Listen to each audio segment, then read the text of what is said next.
Il avait promis de former une administration reflétant la diversité américaine. Joe Biden confirme son engagement. Le président élu des États-Unis vient de nommer un général afro-américain à la tête du Pentagone, Lloyd Austin. J'arrive à ce nouveau poste en tant que dirigeant civil, avec une expérience militaire certes, mais aussi avec une appréciation et un respect profond pour la sagesse qui prévaut en matière de contrôle civil de nos forces armées.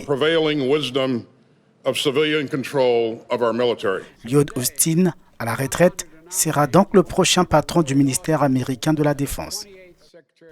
De quoi rassurer Joe Biden, qui croit fermement aux compétences de son élu et assume son choix. Il n'y a aucun doute dans mon esprit, aucun doute du tout, que ce candidat honorera, respectera et au quotidien donnera vie aux principes prééminents du leadership civil sur les questions militaires dans notre nation. La dérogation du Congrès, seul obstacle à franchir donc pour cet ancien militaire, apprécié même par des analystes.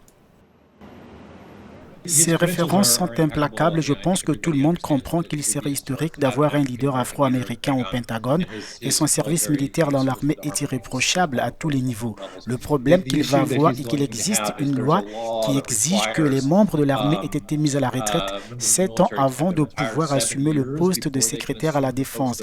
Et c'est quelque chose d'important aux États-Unis. Cela remonte à la fondation du pays en fait et à la séparation importante entre le leadership militaire et civil. C'est l'une des raisons pour lesquelles le président est le commandant civil en chef des forces armées. C'est à dessein.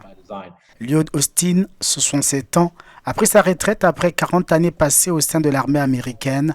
Il a notamment combattu en Irak et en Afghanistan.